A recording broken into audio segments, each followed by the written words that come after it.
What's going on, guys? Welcome to the very first video that has been posted on the Cat Gaming channel. As of right now, I do not have a webcam, so don't worry about that. In the future, we will have a webcam and all that good stuff, be streaming, all that stuff as well. This is going to be nothing but Siege content channel. Maybe make another channel in the future on a variety of games, but this now is going to be a main focus of Siege.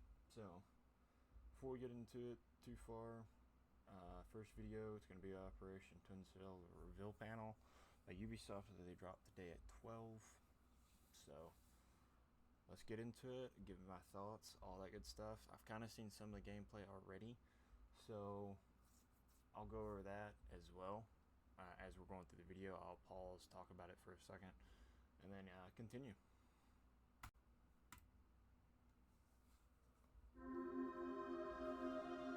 Hello everyone, and welcome to Operation Twin Shells.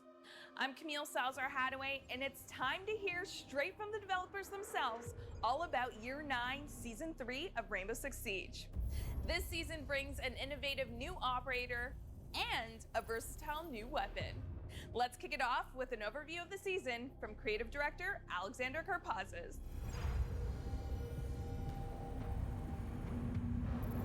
Year 9 Season 3 is all about Operation Twin Shells. But before we jump into that, it's really important that we acknowledge that we heard from you and we haven't met the expectations that you had for Operation New Blood. And we want to reinforce that we are dedicated to this game and that we are putting more resources than ever into it. And you'll start to see that with Operation Twin Shells. Operation Twin Shells is all about the new operator as well, Skopós. This is Curie Galanos, who's one of the original operators from Rainbow Six, and she comes with 2 shells that she can control. This is a testament to the creativity of the game and the talent of our team to come up with unique operators like this that are still game changers. We're also introducing updates to anti-cheat and anti-toxicity, which is a major priority for us for the future of the game. And we have more like the Siege Cup coming in beta phase. We also have balancing changes. We have After Action 2.0 coming online, and we have so much more for you. We can't wait to dig into it. So let's begin. I like that. Let's talk about an important topic right off the bat. So, cheating and toxicity are not just concerns for you, they are critical issues for us as well. To address this, we've restructured our team to dedicate even more resources to these challenges. Now, to share exclusive details, I will say this real quick. The fact that they're bringing up the cheating and toxicity first thing in their overview of this next coming season, that should be very, very important. New Blood, they wasn't, and this happened the way it was with cheaters and stuff this season. So hopefully what they've got going on this season, it definitely changes and they get in control of the cheaters. and updates on the current and upcoming player protection projects, here's Alexander Karpazes and product owner Lancelot Seiji. We want to assure you that we have more than just one security system in place. More than just BattleEye, we have 6 detection systems running at any given time so that we can catch cheaters. And we're constantly improving these. And not one of them work, I don't think. Systems. On top of this, we want to talk about a pillar as well for our anti-cheat, which is binary hardening. Binary hardening is the act of obfuscating and making it harder for cheat makers to access the game. Think of it like a giant library, where a cheat maker is trying to find a specific book. For us, we'll be trying to change that book's location as much as possible. And even on top of that, changing the shelves and the entire library so that it's as confusing and as hard for a cheat maker as possible, so that in the end, they cannot effectively make cheats for our game. When it comes to Siege Cup, for those that have won and have cheated, they will be banned. But of course, their teammates will have access revoked from Siege Cup as well, ensuring that competitive integrity remains in Siege. Another area of improvement is time to ban. 75% of bans are happening 12 hours sooner now. And this is something that we'll be working on in the future to reduce that time as much as possible. As you may have seen in our August update for Anti-Cheat, the team has grown in size. It's now a multidisciplinary team that is actually one of the largest in-house anti-cheat teams in the world for any given project. And for us, that means we're totally dedicated to making sure that Siege is the best it can be when it comes to anti-cheat. In the anti-toxicity team, our mission is simple: ensuring a safe space for all players in Rainbow Six Siege. It means protecting the community from recurrent and highly toxic players while rewarding recurrent positive behavior. Our mission includes handling features like reverse friendly fire, text censorship, reports, abandoned penalties, match cancellation, commendation system, and of course, the reputation system. Our philosophy centers around three key principles: transparency, understandability, and clarity. In its current state, the reputation system has some weaknesses and is not trusted by the community. This is why we decided to overhaul it. It means reviewing its structure, the action that are feeding it, and the in-game UI. And to be clear, a single negative action will have a minimal impact on you. Only the recurrence of this action will affect your reputation. So, are you saying that the more points that you have here, the more it drops? Or are you saying the more that this is here, explain a little better? We aim to give you access to those changes in year 9 S4. The system will remain in beta. It means no impact on standing until we are 100% confident it meets your and our standards of transparency, understandability, and clarity. Additionally, we are still working on some very impactful features that we cannot wait to share with you by the end of the year. When you finish a match in Operation Twin Shells, things are going to have a brand new look. Please welcome senior game designer Vladimir Kozik to walk you through the new post-action report. Plus, game director Joshua Mills is here to talk about boosting the abilities of your drones. In new season, we are introducing post-action report in a completely new dimension. Instead of operator cards, there will be a new screen with teammates represented as 3D operators. Is this a night map? Or is this just the background? Because where is this bridge at? And clubhouse. And why do you have defenders and attackers there? Is that like a this person did this much here, this person did this much here, or is it as their best player or character of that game? Located on the same map they just played. Here they can command teammates and opponents. On the next screen, instead of sequence of separated tabs, all progression like crank, clearance, battle pass, also including challenges this time, will be comfortably organized on a single page layout that highlights the most important information. I'm so excited with this update. I can't wait our players try it out and share their feedback with us. And I will be playing Drone Boost is a new feature coming to our attacker lineup. The goal here is to continue to reinforce our attackers, make sure they have the tools to get the job done. Intel is king in Siege, and keeping our drone alive is crucial to getting that intel. Some of the changes we did to Solus helped with that, but we want to go further. We want to give more power to our players, specifically the attackers. So Drone Boost means you can actually boost your drone a maximum of 3 times, 3 seconds per boost. You can cancel it mid-boost to quickly evade, quickly close distances, and each boost, once expended, takes 6 seconds to recharge. So the boost resource system is actually kind of similar to Maverick's Torch in the sense that you can cancel the action at any time and it doesn't fully deplete the boost. So you can cut up a boost as needed, but again, you'll only have 3 full ones. Drone Boost isn't limited to just the default drone. The Kludges from Bravo, or even Twitch's drone, can also take advantage of this feature. If Mozzie happens to get his hands on one of these drones and there's still charges left, so that's the key factor here. If there's still charges on that drone, now they're Mozzie's to use. So the future of drones in Siege is really focused on their economy, which means making sure they can survive longer, or at least giving our players the ability and the tools they need in order to make sure their drones can survive longer. They should be used more regularly in the middle and late game of the rounds, and we want to make sure that you have those tools in your arsenal to be able to make things happen. If you like competition, this next update is for you. The new Siege Cup beta is coming this season for select players to test their 5 stacks in intense tournament play. A new reward system is coming as well for both Siege Cup and ranked matches. Plus, a few more interesting updates that live content director Christopher Budgeon is going to tell you all about.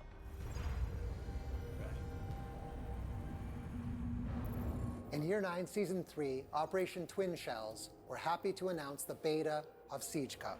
We made the decision to restrict Siege Cup beta to the PC platform because we can be much more reactive. If something happens with... She said select players, and he said to PC. So is it strictly just PC, or is it strictly like content creators or pro people? Like what? The Siege Cup, we can address it much faster than with other platforms. So We really want to launch Siege Cup in its full form in Year 9 Season 4. Competitive integrity is imperative for Siege. That's why having a beta to make sure we can register the squads, formulate the brackets, distribute the rewards, we have to get it right. To register your team for the Siege Cup beta, follow the QR code or the link that you see on the screen, and get ready for news about the first Siege Cup coming your way. With Siege Cup, you have to register as a 5-stack, meaning that you have to bring 4 of your friends, get ready to compete until the tournament is over. Once the Siege Cup starts, you're there committed to the Siege Cup to play until you get eliminated or, of course, win the tournament. We see the Siege Cup beta as our most competitive playlist, even more so than ranked, because the stakes are extremely high. The first Siege Cup will be near the beginning of Year 9 Season 3, and after the finish of the first tournament, we'll run another every 2 weeks for the remainder of Year 9 Season 3. In Year 9 Season 3, we're introducing a new currency called competitive coins. Competitive coins are exclusive to our competitive playlists, that being ranked and Siege Cup. Get as far as you can within the ranks, as well as play as many Siege Cups as you can to get competitive coins to open these exclusive packs. In Year 9 Season 3, all console players will receive 1 free competitive pack. Move up the ranks, get as many competitive coins as you can, so you can continue to open packs in that collection. Starting in Year 9 Season 3, when you're waiting for your next match, whether it's in ranked, quick match, or even the Siege Cup, you'll be able to enter the shooting range to stay warmed up, ready for your next match. Additionally, we've also added a cover feature within the aiming lane. Now you can have covers pop up from the ground, dummies will hide behind them and take position as you try to eliminate them as you warm up your aim.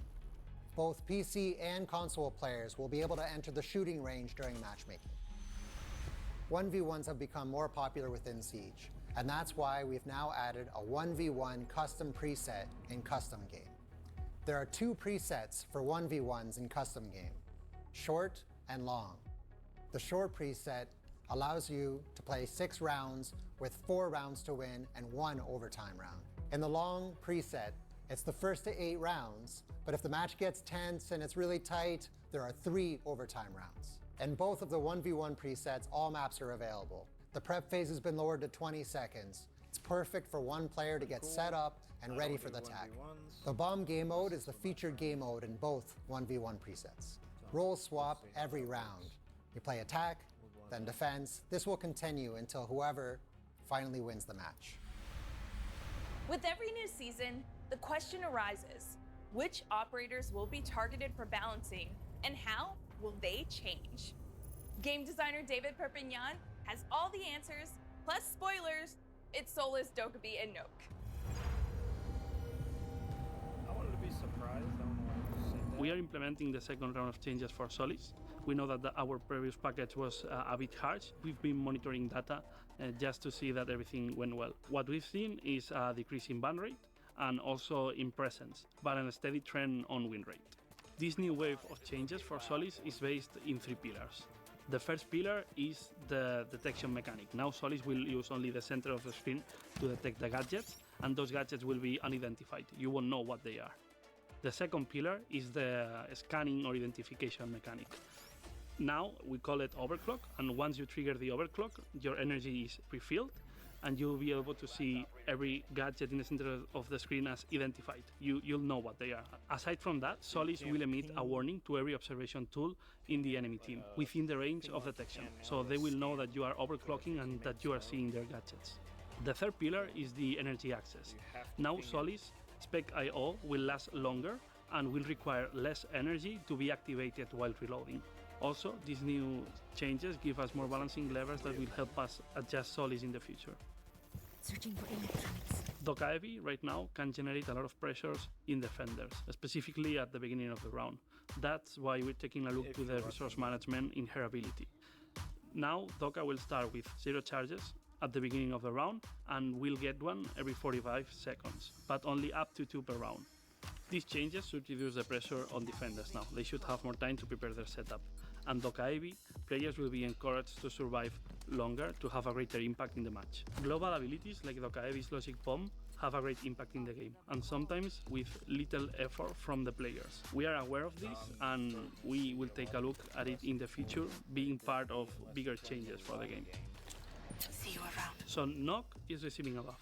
We think that camera scrubbing and Intel I just want to point out real quick, as you look down here in the bottom right, he is slow walking and it's still not using the ability. This is going to make Knock so well to use if you know how to slow walk. See you around. So Knock is receiving a buff. We think that camera scrubbing and Intel Deception is how stealth should look in Rainbow, and that's what Knock does. The changes we are making are affecting how Knock's ability consumes energy. Instead of being time-based, they will be action-based. That means that some actions like walking won't consume any of your energy, but if you sprint or shoot, your energy will be consumed. These changes aim to make Knock more patient. We want Knock to be better at flank watching, cutting rotations, and increasing the uncertainty on defenders. We want them to feel like there's a monster in the house. Knock and Smoke's FMG9 is getting a buff. We are reviewing its recoil to make it more comfortable when you're shooting at longer distances, specifically when you're using magnified scopes. The objective of these changes We are reviewing its recoil to make it more comfortable when you're shooting at longer distances, specifically when you're using magnified scopes.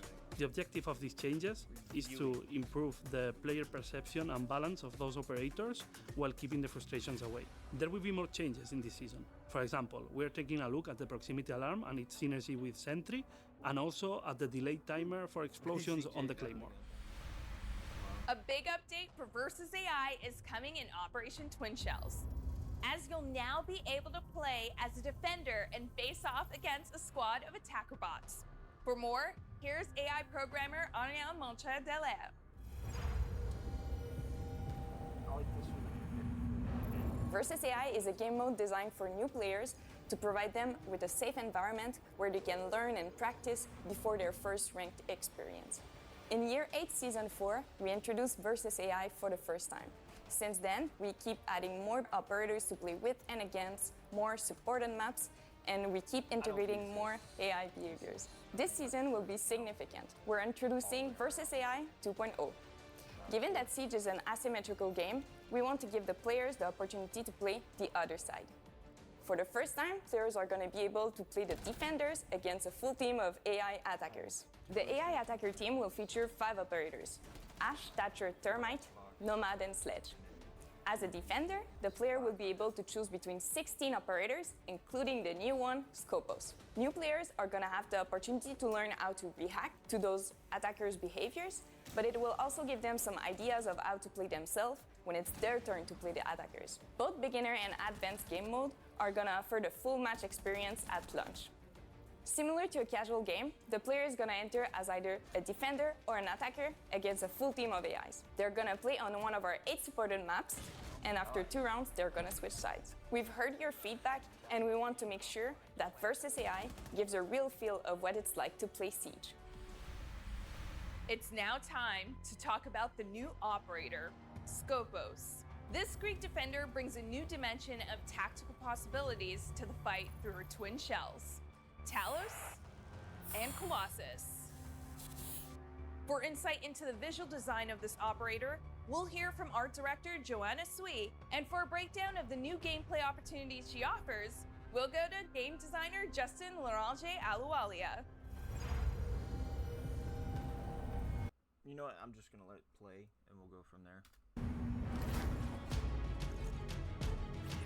Ah, siege tower. Nice.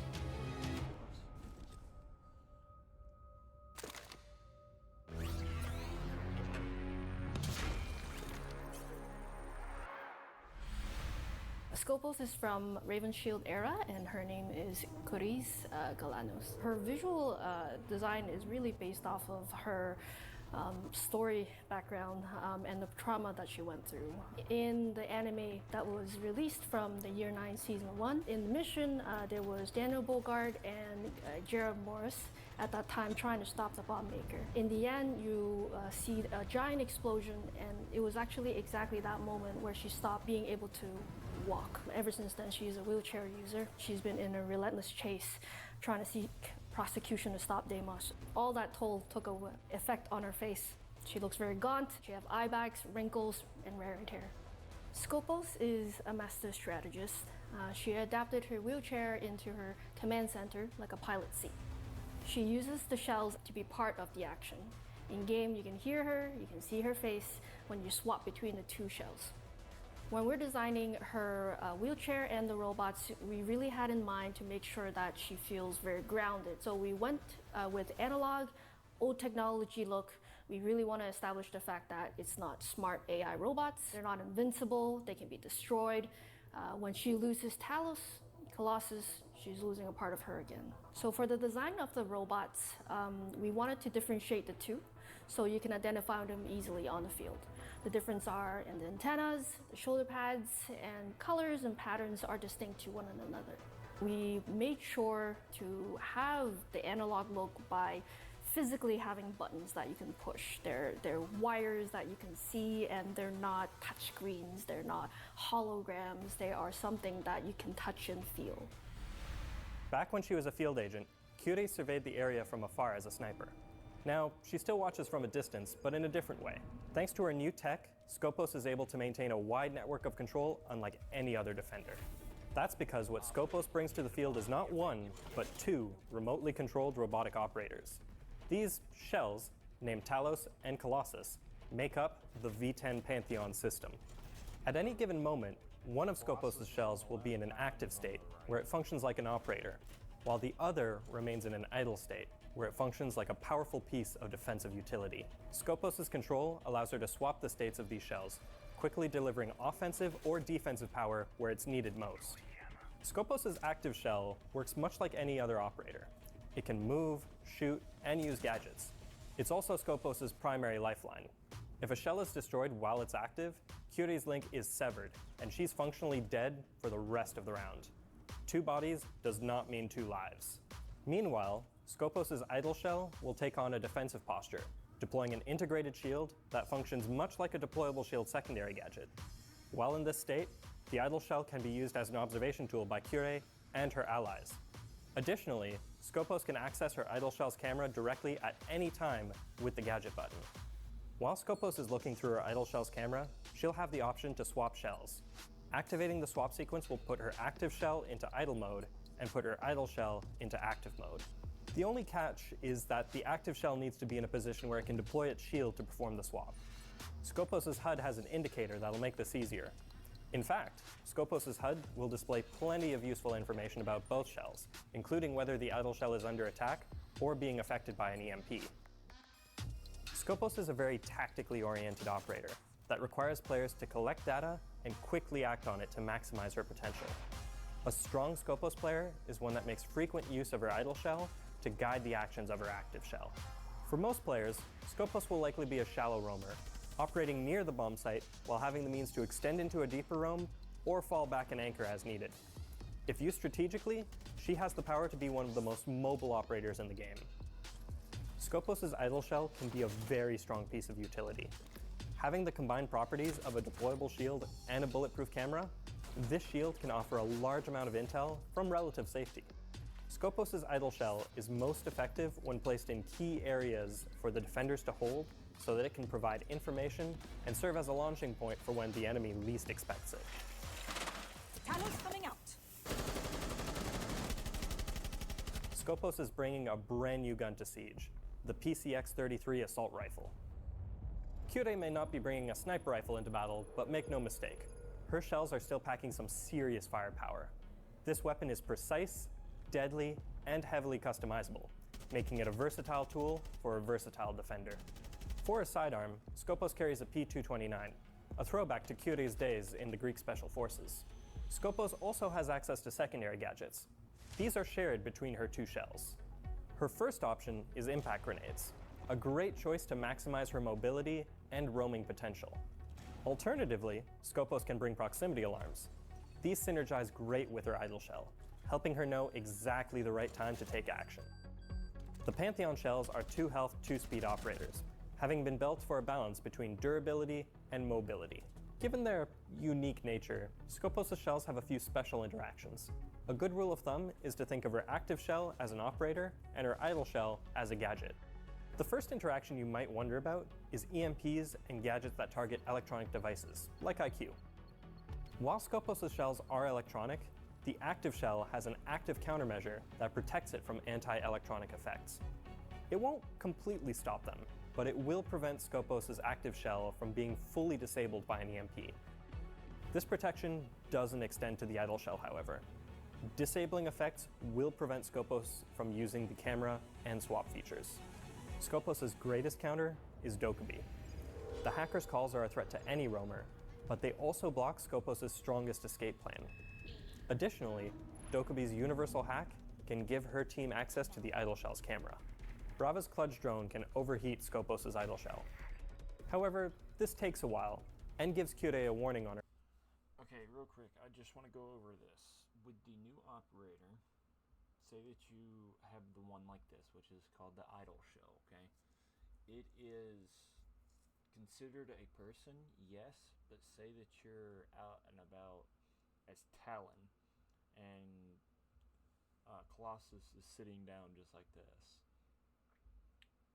Say that you, as an attacker, walk into sight and you shoot this this robot, if you will, or Colossus behind the shield. It gives you the kill, but does not kill Talon. Now, if you kill Talon, you sever the link and there's no other life. But if you kill Colossus, the idle shell, that's not active, it just makes it where they can't transfer. And they do have separate health bars. So say if you shoot Colossus in the leg twice and he's like 45 HP, Talon can still be at 110 and push you from a completely different way. So you also have to remember that when playing the character, for one, and for two, as an attacker trying to come in. With the Kludge drone, as you see, he was saying it was overheating it. She can't, if you're Talon and you get, hey, your Colossus is being overheated, you can come in, you can stop it.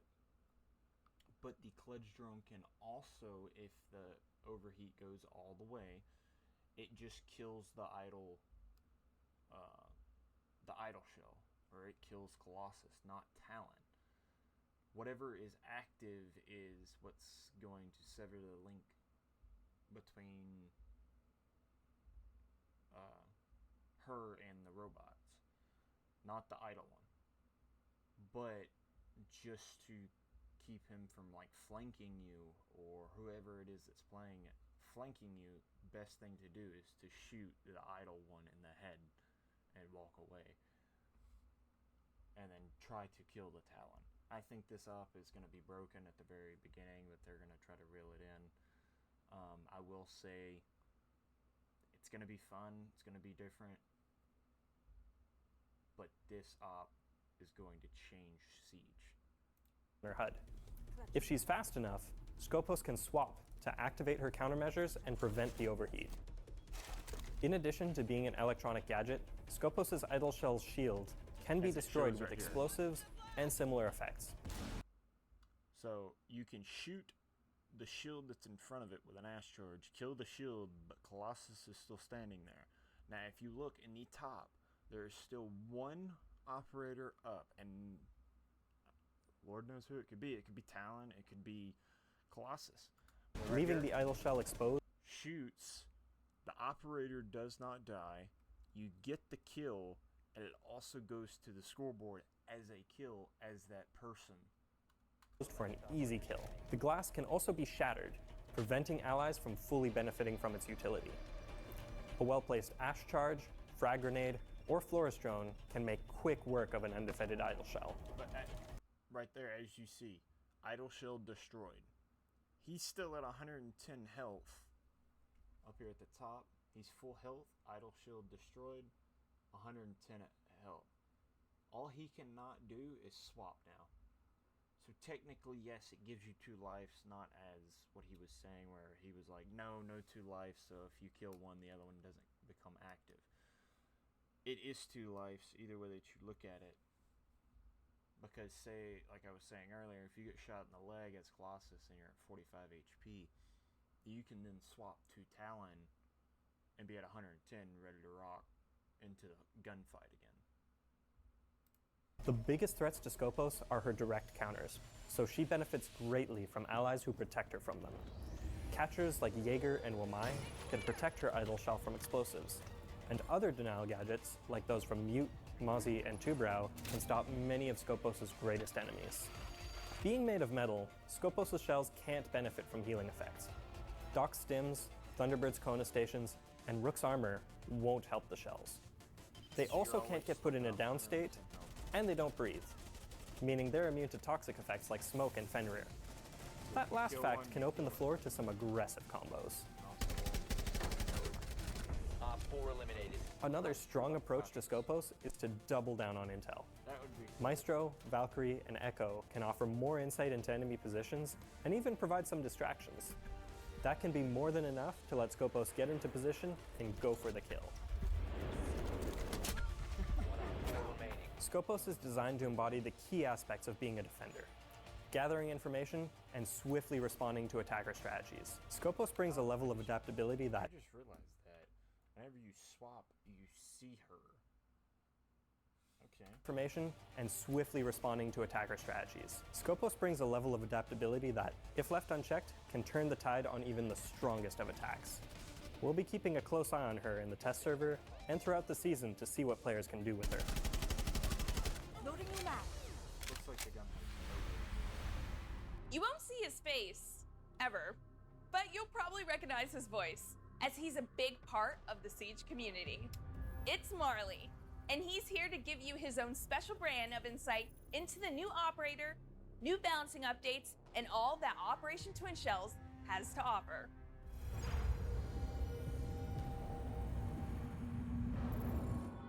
First impression of the new operator was definitely, oh, they've broken the game, this is it. But then when you see how it actually plays, it's amazing, it's mind-blowing, and it's definitely the most versatile operator on defense.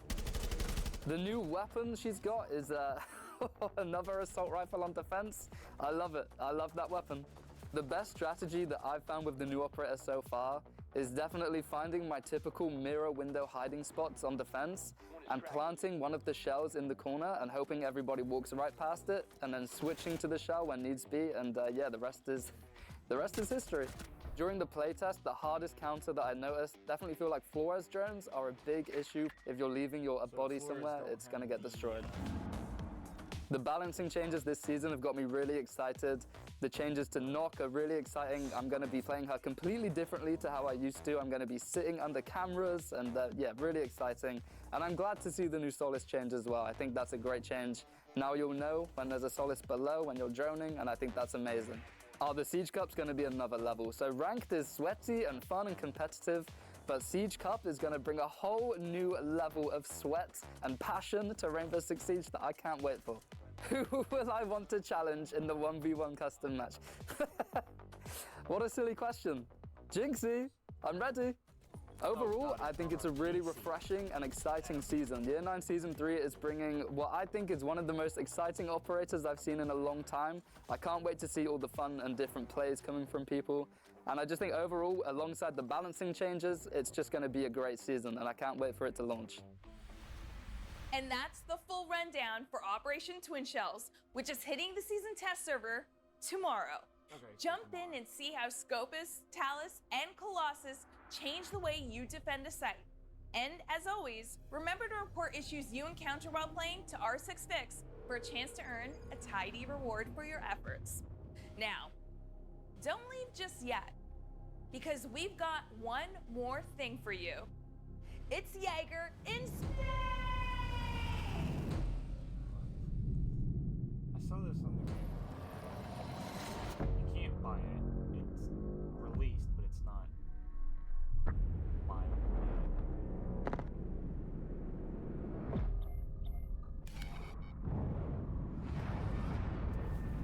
Is he fighting?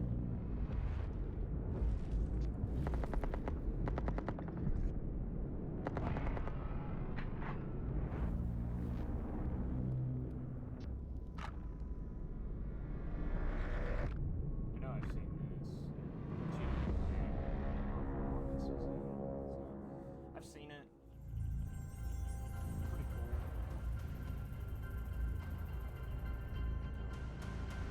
Everything else, comments on new season.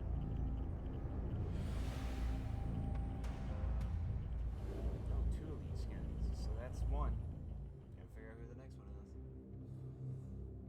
Alright guys, thank you for watching. This is the Twin Cells reveal panel from Rainbow Six Siege. See y'all in the next one.